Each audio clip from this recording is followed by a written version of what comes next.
Good afternoon. My name is Vivek Choudhury. I'm Associate Dean for Strategic Initiatives at the George Washington School of Business. Welcome to the third session of George Talks Business. This is an exciting new initiative we've launched at GWSB, where we bring you on a weekly basis interesting speakers on a wide variety of subjects. Before we welcome today's guest, though, I want to first say thank you to Launchpad, which is one of our great new student organizations, for their help with today's session. Now, I am delighted to welcome today our guest, Dan Simons, founder and co-owner of Farmers Restaurant Group, and we are very proud to say a GWSB alum. Dan, thank you so much for being with us today. Thanks for having me. I'm going to go ahead and dive right into the questions. So as you can see, we have an audience full of students. And it is my guess that many of these students are aspiring entrepreneurs. What they're probably wondering is, how do I get from here to there? How do I get from the classroom that I'm in now to where you are, a very successful business leader, entrepreneur? So to that end, can you share a little bit about your career journey from when you graduated from GWSB? For instance, how did you decide to become an entrepreneur? I don't know if I chose entrepreneurship or if it chose me. I knew that I had a vision for wanting to work for myself one day, but I was pretty clear, I think, when I was an undergrad, and that's when I started working in bars and restaurants, that I knew I had a lot to learn. And so I started writing business plans when I was in college. And I loved my time at GW because it was so dynamic and being in the city. And even though DC wasn't then what it is today, I got exposed to bars and restaurants, but I knew I needed to learn. So my journey of entrepreneurship was really about wanting to get experience and get hands-on and learn from other people. And so that's what I spent the first 10 years of my career doing. I don't know if I ever thought I was quite ready to do my own thing. I was always a little nervous to jump off the log. You know, it's a lot easier to criticize your boss and have opinions about the way other people do things than it is to actually jump off the log and go for it. So I didn't start my own business until I was 31. And I think that's part of what set me up for success was I took a decade to learn and get ready and ideally practice the resilience and the grit that it takes, because entrepreneurship is like a giant ongoing kick in the teeth. Sounds charming, doesn't it? Doesn't it just make you all want to jump up and get some of that? But it looks, and look, I appreciate that you described me as successful. I don't know if I would use that word. I think it's, I'm in progress. I think that's what being an entrepreneur is for all of us, for all of you. You're in progress, and you got to grow, and you got to learn, and you got to take the hard blows because they are definitely coming, and you got to like it, and I like it. So you said there were a lot of experiences you had in the first 10 years. Maybe you could share a couple of those experiences that were sort of really informative in your decision. Well, I worked for a couple of great companies, probably the best of which before I started my own business was the Cheesecake Factory. And it was a tiny little company when I started, 5 or 6 restaurants. And so it's not what you think of it today. And before Cheesecake, I worked for TGI Fridays, also not what you think of today back then. So I saw these companies when they were small and growing. And I learned about systems and control and professionalism. I also learned that my industry was full of a lot of unprofessionalism. And I saw things in my first 10 years, drugs, alcohol, inappropriate behavior, the way immigrant employees were treated or the way women or minorities were treated. And while I loved the industry, I just thought there's gotta be a better way to do this. And so, I was raised by my parents to never stay silent. So I always had a big voice and wanted to stand up for the employees. And that's one of the things that really inspired me to say, this can be done better, it can be done more fairly, it can be done more fun. And I think through some great jobs and learning about systems, I reached a point where I said, whatever I don't know, I don't care what I don't know anymore. I'm ready to go for it. So you mentioned a couple of restaurant chains that have been, of course, very, very successful, the Cheesecake Factory and TGIF. But the popular wisdom is that the restaurant industry has one of the highest failure rates. And I've been reading some research recently that maybe this is true or not true, but that's what is generally believed, that the majority of new restaurants fail within the first 1 to 3 years. Mm-hmm. As you considered being an entrepreneur, given that, how did you decide to choose this industry? I know you had some experience in it, but did that give you some pause? You know, I think I was a sophomore at GW when I started tending bar, and it was like the best thing ever. Like the party, it was fun every night. And what I realized is everybody else was partying and I was partying, but then they would get some version of hammered or wasted, whatever kids call it today, but that's what we called it back then. But at the end of the night, I had money in my pocket and I still had both feet on the ground, and then the party could continue late night. But I loved the business. I loved kind of throwing the party, being part of the party. So I've never worked in another industry. I got a taste for hospitality, the team building, the fun, the kind of putting on an event, the being at the party but not getting lost in the party. And I just found that I really enjoyed that. So I'll be 50 next year, and this is the only industry that I know and that I've ever worked in. Okay. Well, one of the things we often tend to do is when we look at someone who's running a successful chain of restaurants, we assume that the journey has been a linear journey, that you somehow started on day one and you said, okay, I'm going to go from $1 to $1 million, and it's just all uphill. Is that the case, Dan, or is that what our entrepreneurs should expect as they launch their own entrepreneurial journeys? So I hope for some of you it's just a straight, it's like a rocket ship, success, higher valuations, and everything goes the way you want it to. My journey hasn't been that way. So, you know, starting your own business is awesome. Finally, like no bosses, all these visions, and then, you know, I did what an entrepreneur should do. You cut costs, and Susie, my wife, and I moved into her mom's basement. And I said, look, you know, like 6 months, 12 months max. We had one little baby at the time. You know, we're going to get this business off the ground. So 3 years later, still in my mother-in-law's basement. We haven't hit any projections of what we started to do. And then we started to have some success, and we opened our first restaurant, and I moved out of my mother-in-law's basement, signed a mortgage, bought a small house, got into the house. At that point, we'd added another dog, another kid, now more overhead, and then our first restaurant started to fail. And if you want to wake up with a stomach ache and feel awful, try a big mortgage, 2 little kids, a wife who trusts and believes in you, and a failing business with no safety net, no way out, a 10-year lease, a banker with his hand around your throat. That feeling, I would wake up with 3 seconds in the morning, open my eyes and think oh, it's a new day. Maybe 3 seconds, 4 seconds, and then the weight of that cloud.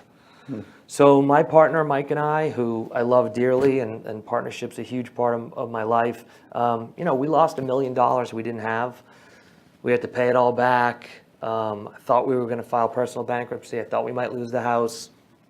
My wife, thankfully, you know, just stuck with me the whole way, and we dug our way out of that. But that, and then, you know, we've had other challenges, you know, since then, and digging out of that hole was really difficult. But no, if you look at now, you know, 7 restaurants and 1,500 employees, and that's why, you know, I appreciate that it may look like a success, but it's born out of failure, and the fear of that next failure is a big part of what drives the intensity and the commitment to, you can't take anything for granted. So what sustains you? How do you keep the faith when you have the situation that you just described, that no, I will in fact get there? Because while losing sucks, winning is so good. And so the way we win in our company, for me, is My partner Mike, he feels a win. The staff wins. People get promoted. We have people who started at $2 an hour and are now making six figures and have built their careers. We have people who are their first generation to be in America and they can build a life. And so I see people proposing to their spouse, their future spouse in the restaurant, and celebrating things, and coming to the restaurant after a cancer treatment. And so the wins, like taking care of the people, building careers, guests enjoying the hospitality, that's enough to get me out of bed every day. And you take your kicks in the teeth and you say, like, all right, if that's the cover charge to the party, I'm in. Well, I can share with you that when I first received the offer from GW to come and be a professor here, my son, who used to live there, we celebrated at Founding Farmers. So we have very strong memories of that restaurant as well. You mentioned Mike, and that's your partner, Michael Vukurovich. I apologize.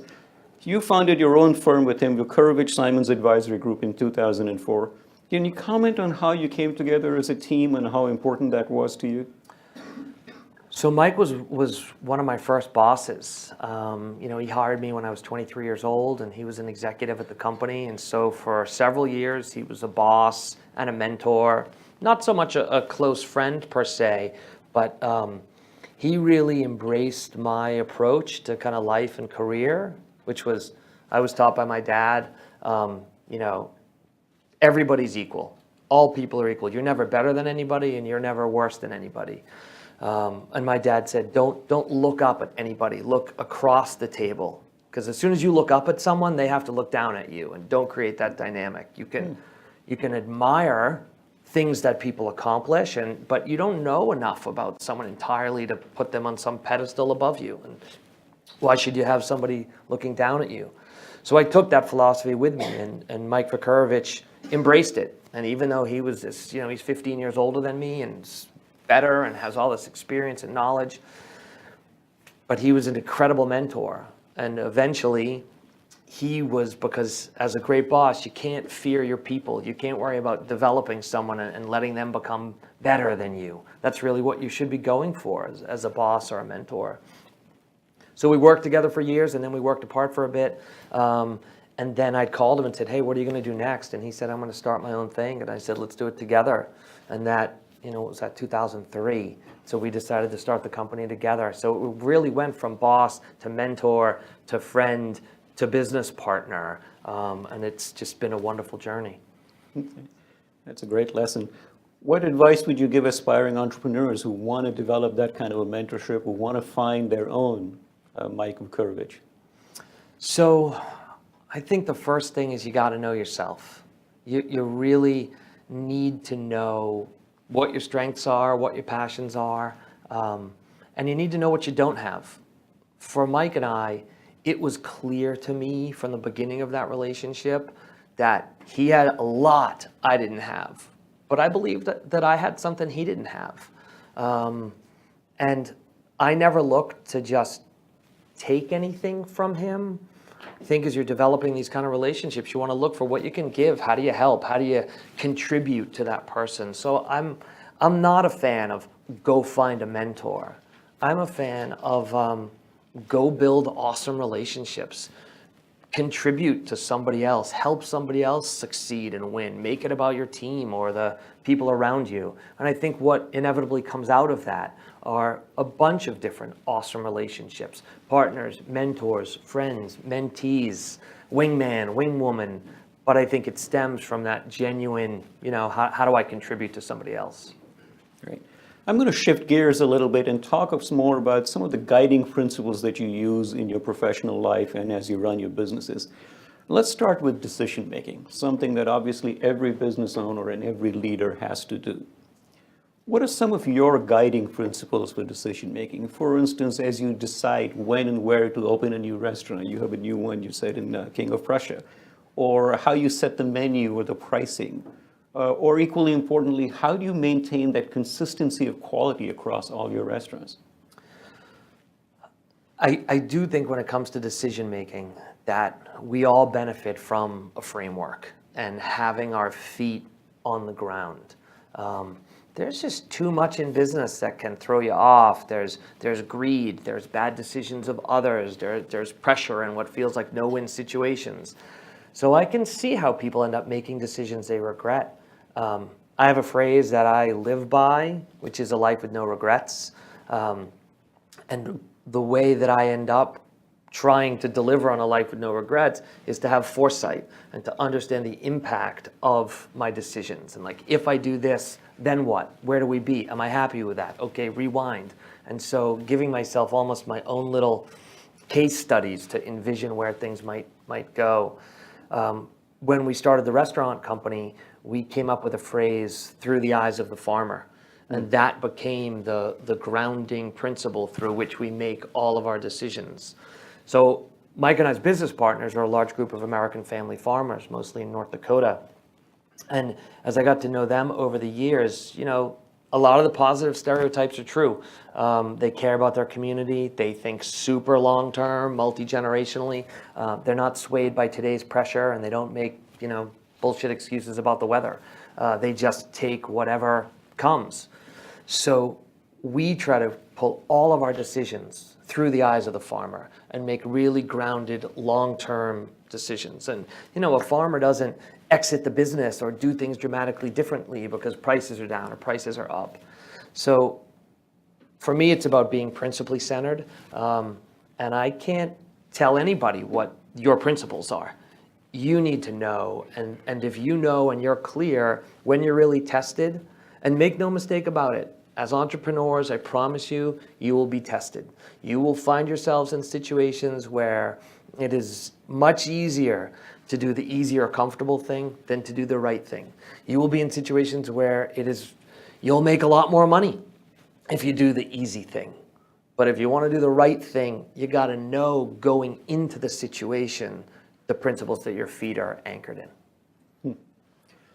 So speaking of principles, one of the things we really appreciate, and thank you, is that you have interacted extensively with our students in a variety of contexts. And when you do, one of the books that you always recommend is Stephen Covey's 7 Habits of Highly Effective People. And just to remind our audience, the 7 habits listed by Covey are: be proactive, begin with the end in mind, put first things first, think win-win, seek first to understand, then to be understood, synergize, and sharpen the saw. Of those, what to you are the most important habits and why? I'm a huge Covey fan. I ask all my students to read the book. I ask my employees and my team to read his book, 7 Habits. So I can't choose one because it's really a recipe, and it's the way that those 7 habits go together. But since you're asking me to choose one, I can highlight one. Not that it's my favorite, but it's clear, let's just say what has served me well, and what I strive to do is seek first to understand before seeking to be understood. And if you ask me what the most important skill in business is, I think it's listening. And listening more than just with your ears, but the ability to be plugged into other people's senses and know what's going on around you and understand how other people are feeling, and always ask why. Being quick to shoot, thinking you know all the right answers. If I've learned one thing in the last 30 years, it's that I'm wrong a lot, and the only way I get to right is by gathering the information from everybody around me. So I think seeking first to understand is key. And then, look, I like leadership, and that means I like being in charge sometimes. And so I like, seeking to be understood. Okay, it's my turn now. But I would never just go out and deliver direction without gathering and trying to understand feedback from the people around me who often know better or know more or just see it differently. But I love those Covey guiding habits. Okay. So since 2012, for many semesters, you've taught a course at GW to our undergraduate students, Business World, Practical Insights, Applications, and Vital Skills. And in that course, one of the things that you always emphasize is culture, the importance of company culture. Can you talk a little bit about what you think it takes and how you've gone about building a strong culture in your own organization? Sure. But first I want to tell you what I wanted to call that course was all the stuff that you need to know that they're never going to teach you in college. But then I realized that might seem a bit of an indictment of college, and I realize I'm here to, be a force for positive change. So I was motivated to do the workshop because so much of a career, whether it's entrepreneurship, and really I think it's all entrepreneurship, because if you're going to be working for somebody else, you got to own you, and you're the package, the brand, the voice, the message. You're your number one customer. So you always have to be growing and evolving and doing the tough stuff if you want to win. And so it doesn't necessarily, I think it's false to say that entrepreneurship is something that occurs when you own your own business. I think it's really out there. So when I think about how I apply culture, I wanted the workshop to build these, combat skills, loving skills, looking in the mirror skills. I see a lot of big companies out there with culture initiatives, and then you'll walk into their hotel or their boardroom and you see a poster up on the wall about how they're going to treat their people or how they're going to, keep the hotel room so clean. But then the hotel room's not clean. And you walk by someone in the hallway and their eyes are down and they're not psyched to be at work. So culture's not about writing down your core values and putting them on a poster and doing a big corporate rollout. This is why I like being a small company guy. Culture is about knowing what you want to accomplish, doing it in a way that attracts other like-minded people, and then making sure everybody learns and grows, and that while you can deliver on the company goals, they attach to people's personal and life goals. So that for me is really that's the seed. And then you can build whatever culture you want to do, because culture doesn't really exist. Companies don't sort of exist on their own. Companies are just bringing together a whole bunch of people. Culture is then just how these people feel, treat each other, the traditions and the languages and the habits and the vibes that are formed. So I try to emphasize that you have to all be attached and be getting value and feel like you're growing and blooming. And then you're on board. It's not just the company mission, it's your mission. So that's my maybe slightly odd approach to culture. Interesting. So you talked about companies being a collection of people. So I assume that this is something you use as a guiding principle when you hire. Do you judge people on whether they're going to be a fit with your company culture when you're looking to hire someone in your restaurants? We do. So there's sort of, intelligence tests, personality tests. We're looking for that. We're not like, I don't even know the names of the dating apps. Bumble, Tinder. I know there's, whatever I'm trying to say here. But it's not just about finding a match for some short moment. It's about saying, hey, this is us. This is what the company's like. This is what all the people here are like. Do you like this vibe? What's your real vibe? And so when we go through the interview process, I'm not looking for someone to sell me on what they think I want to hear to get hired, because it's a total waste of time to get a job at a company that you're not a good match for. A total waste of time. I don't want to see anybody do that. I would like companies to be more open and say, this is really what works here. And so that's what we strive to do. And I try to deliver for our team a really high level of accountability, an intense level of accountability, with like a really soft, squishy, a lot of love and a lot of caring and a lot of listening and a lot of understanding. Now, that's not for everybody. Some people don't want to, what we say is we manage in the gray, and every situation is unique and every person is unique. And yes, we have recipes and procedures and protocols and expectations and procedures, but then life happens, and you have to be willing to judge and collaborate with people in what's right for them and unique to a situation. When I tell people that, some people are thinking, that's weird. I'm best with rules and exact predictability and no gray area. Black or white, right is right, wrong is wrong. That's it. There's nothing in the middle. And I'm thinking, awesome, I'm glad you told me that. Don't come work for us. Your head will pop off here, because I'm like, oh, tell me more. And for some people that works for it, that's a good culture match. That's who I want to hire. Okay. So one other thing that you emphasize consistently, and I hope you don't mind my sharing this story, when we were exchanging emails with Dan, sort of coordinating today's session, the last email I got from him said, "I will be there at 11:36. So, and this is a preamble to say one of the things you clearly, truly value and emphasize is time management. How do you go about managing time in your own professional life? So when I say a life with no regrets, I really mean it. And there's 168 hours in a week. That's 10,080 minutes. And that's what we all have. It's the great equalizer. I just want to know what I'm going to do with mine. And I take it really seriously, and I try to role model that and teach that. And by the time I get to the end of 168 hours, I feel really confident that I've put 56 of them towards sleep and X of them towards this and Y of them towards that. And I know what my big rocks are and my medium rocks and my little rocks, and I know what all the other, kind of bullshit time wasters are. Excuse me. I lost my bet.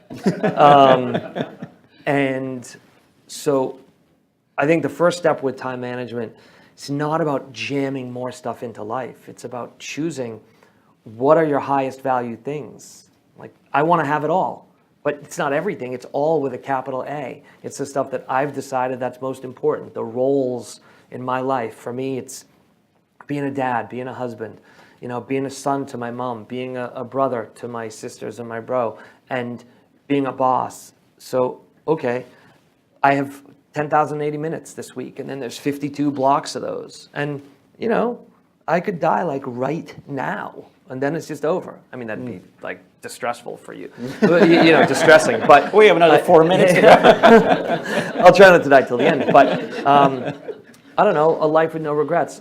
I just would say, don't put time into things that don't have value for you. But the only way you can do that is to know what's important to you first, right? So for me, I like to write it down, understand my big rocks and my medium rocks, allocate my time towards the stuff that's important.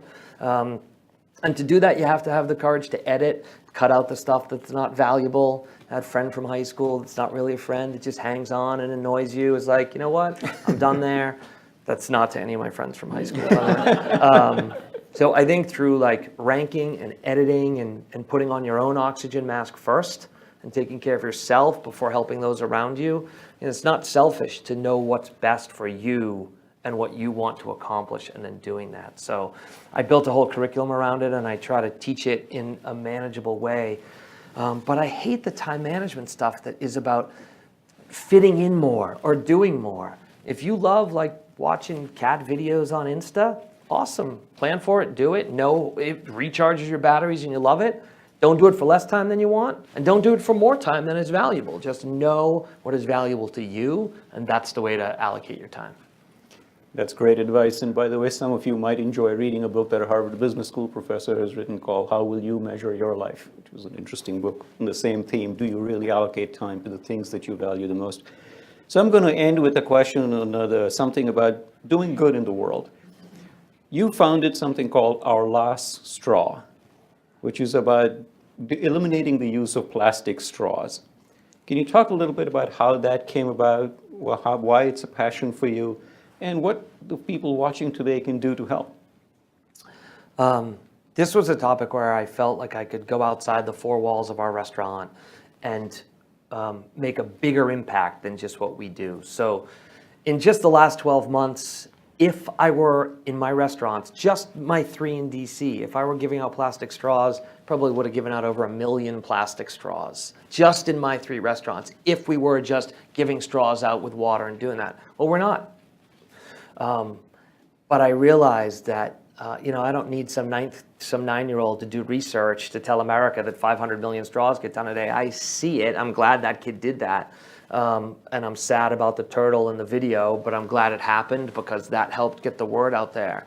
But I just look at this plastic disaster, and about 15 years ago, I saw a photo of that great garbage patch in the ocean, and I'm thinking, this is awful. And that's about when I started having kids, and I thought, I'm not going to set myself up for my kids are going to look at me one day and say, like, what the were you doing? How did you let this happen? Like, your generation is awful. You have ruined the world.